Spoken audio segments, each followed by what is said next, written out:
आज का हमारा टॉपिक है प्ले थेरेपी। तो पहले पारुल दत्ता की मदद से प्ले का मतलब समझते हैं कि प्ले का मतलब क्या होता है। वैसे हिंदी में प्ले का मतलब खेलना होता है। Play is the activity that has no serious motive and from which there is no material gain. यानी कि प्ले एक एक्टिविटी है जिसमें कोई सीरियस मोटिव नहीं होते हैं, कोई सीरियस इरादे या कारण नहीं होते हैं, and from which there is no material gain, मतलब खेलने से कोई मटेरियल गेन भी नहीं होता है। मटेरियल गेन का मतलब होता है कि खेलने से पैसा, गाड़ी या कपड़े नहीं मिलते हैं। तो पूरे लाइन का मतलब है प्ले एक एक्टिविटी है जिसका कोई सीरियस कारण नहीं होता, सीरियस इरादे नहीं होते हैं और ना ही इससे हमें पैसे, गाड़ी या कपड़े मिलते हैं। It is pleasurable and enjoyable aspects of child life and essential to promote growth and development. यानी कि प्ले बच्चे के लाइफ का प्लेजरेबल और एंजॉयबल एस्पेक्ट है और बच्चों के ग्रोथ और डेवलपमेंट के लिए इसेंशियल है, जरूरी है। यहाँ पर आपको डिफरेंस समझना होगा कि अगर कोई प्रोफेशनल फुटबॉल खेलने वाला फुटबॉल देश के लिए खेल रहा है तो वो उसका काम है, ना कि वो प्ले है। तो आपको प्ले का मतलब समझ में आया होगा। अब हम प्ले थेरेपी का मतलब समझते हैं। According to Rimpal Sharma, play therapy is a form of counseling or psychotherapy that uses play to communicate with children and help them to resolve psychological challenges। यानी कि प्ले थेरेपी एक तरह का काउंसलिंग या साइकोथेरेपी है जिसमें बच्चे से बात करने के लिए और बच्चे को साइकोलॉजिकल चैलेंजेस को रिजॉल्व करने में, साइकोलॉजिकल चैलेंजेस का समाधान करने में हेल्प करने के लिए प्ले को यूज किया जाता है। सिंपल में कहे तो छोटे बच्चे अपने दुख को, टेंशन को बोलकर अच्छे से बता नहीं पाते, जबकि वो खेल कर उस कंडीशन को शो कर सकते हैं कि उसे क्यों टेंशन हो रहा है, क्यों एंजाइटी हो रहा है। जैसे कि मान लो कि एक 8 साल की लड़की है जिसे प्ले थेरेपी के लिए उसकी माँ लेकर आई है क्योंकि बच्ची का टेंशन बढ़ गया है, एंजाइटी बढ़ गया है और वो स्कूल जाने से मना कर रही है। लगभग 6 महीने पहले उसके दादाजी का डेथ हो गया था और उसके कुछ दिन बाद ही काम करते समय उसके पापा के सीने में चोट लग गया था और इन सब चीजों को सोचकर उसमें काफी सारे सिम्टम्स शो हो रहे थे, जैसे कि वो बहुत दुखी रहती थी, रोती थी और बुरे बुरे सपने आते थे और वो अपने पेरेंट्स से दूर नहीं होना चाहती थी, इसलिए स्कूल जाने से मना करती थी। तो ये तो उस बच्ची का प्रॉब्लम है, बट वो इसको बोलकर नहीं बता पाती है। लेकिन जब उसे प्ले थेरेपी प्ले रूम में दिया जाता है तो वो इन सब चीजों को खेल कर बताती है। जैसे कि अगर वो डॉल या गुड़िया को खेलती है तो डॉल को अकेले अकेले बेड पर सुलाएगी, ऐसा शो करेगी जैसे डॉल बेड पर अकेले सोई है, रो रही है, उसे डर लग रहा है। और वो दूसरे सेशन में अपने पापा को डॉल के रूप में शो करेगी जैसे कि उसके सीने पे चोट लगा है और वो उसका केयर नहीं कर पा रही है। इस तरह से कई सेशन होता है और धीरे धीरे खेलते खेलते हर कंडीशन को शो करने लगती है, क्यों उसको दुख हो रहा है, क्यों वो डर रही है, क्यों स्कूल जाने से मना कर रही है और वो धीरे धीरे बताने भी लगेगी कुछ कुछ बातें। इस तरह से खेलते खेलते वो एंजाइटी को दूर करना भी सीख जाएगी और थेरेपिस्ट भी उसको उस चीज में हेल्प करेंगे और फाइनली वो रियलिटी को समझने लगेगी। प्ले थेरेपी में कई सेशंस होते हैं, मतलब एक हफ्ते में 1 या 2 बार 30 मिनट से लेकर 1 घंटे तक का हो सकता है। अब हम प्ले रूम को समझ लेते हैं। प्ले रूम में बहुत सारे अलग अलग तरह के प्ले मटेरियल होते हैं, जैसे कि क्ले या played of art material, doll या गुड़िया, डॉल हाउसेस,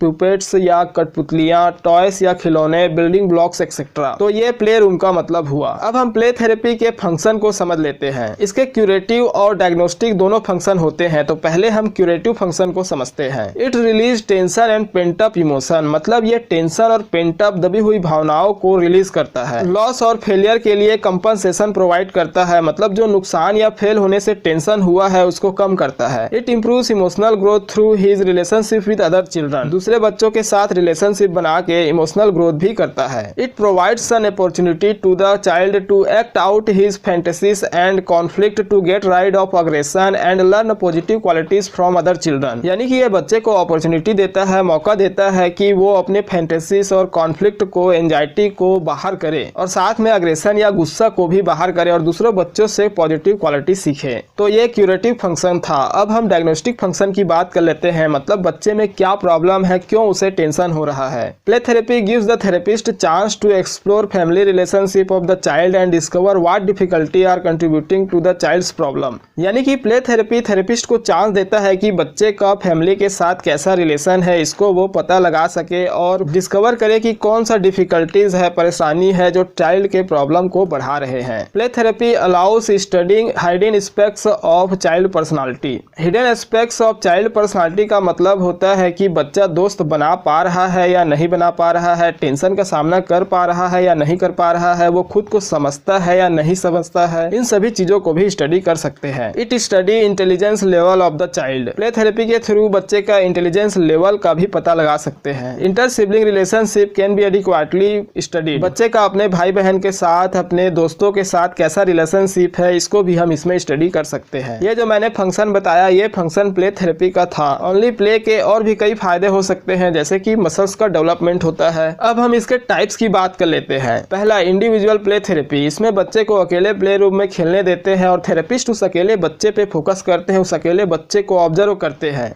थेरेपिस्ट भी बच्चे के साथ खेल सकते हैं। सेकेंड है ग्रुप प्ले थेरेपी। इसमें बच्चे के ग्रुप को प्ले रूम में खेलने देते हैं। सभी बच्चे को प्रॉब्लम होता है और थेरेपिस्ट सभी बच्चे को ऑब्जर्व करते हैं। थर्ड है फ्री प्ले थेरेपी। इसमें बच्चे को फ्री छोड़ देते हैं कि वो अपने मन से कोई भी खिलौना खेल सकते हैं और थेरेपिस्ट ये ऑब्जर्व करते हैं कि बच्चे ने कौन सा खिलौना सेलेक्ट किया और वो कैसे एक्टिविटी कर रहा है। चौथा है कंट्रोल्ड प्ले थेरेपी। इसमें सिचुएशन या सेटिंग पहले से ही स्टेब्लिश किया हुआ होता है और साथ ही प्ले रूम में एक्टिविटी को भी कंट्रोल करते हैं। इसमें थेरेपिस्ट ऑब्जर्व करते हैं कि कंट्रोल सिचुएशन में बच्चा क्या रिएक्शन देता है। पांचवा है स्ट्रक्चर्ड प्ले थेरेपी। इसमें सिचुएशन ऑर्गेनाइज रहता है। छठवा है अनस्ट्रक्चर्ड प्ले थेरेपी। इसमें पहले से कोई भी प्लानिंग नहीं बनाया जाता है। स्ट्रक्चर्ड और अनस्ट्रक्चर्ड दोनों प्ले थेरेपी में थेरेपिस्ट बच्चे को ऑब्जर्व करते हैं कि वो कैसा रिएक्ट कर रहा है स्ट्रक्चर्ड और अनस्ट्रक्चर्ड सिचुएशन में। सातवां है डायरेक्टिव प्ले थेरेपी। इसमें थेरेपिस्ट बच्चे को डायरेक्शन देते हैं, बच्चा खेलते हैं और थेरेपिस्ट उसके एक्टिविटी को ऑब्जर्व करते हैं और जहां नीड होता है वहां पे डायरेक्ट करते हैं, बच्चे के प्रॉब्लम को सॉल्व करते हैं। आठवां है नॉन डायरेक्टिव प्ले थेरेपी। इसमें थेरेपिस्ट बच्चे को खेलते समय डायरेक्शन नहीं देते हैं, बच्चे को ऑब्जर्व करते हैं ताकि प्रॉब्लम पता चल सके कि उसको प्रॉब्लम क्या है। तो इस तरह से प्ले थेरेपी हमारा समाप्त होता है। प्ले थेरेपी का इंडिकेशन है मतलब चाइल्डहुड इमोशनल प्रॉब्लम होने पर प्ले थेरेपी दिया जाता है। वीडियो अच्छा लगा हो तो लाइक करें, चैनल को सब्सक्राइब करें और बेल आइकन भी प्रेस कर दें ताकि आपको न्यू वीडियो का नोटिफिकेशन मिलता रहे। Thank you.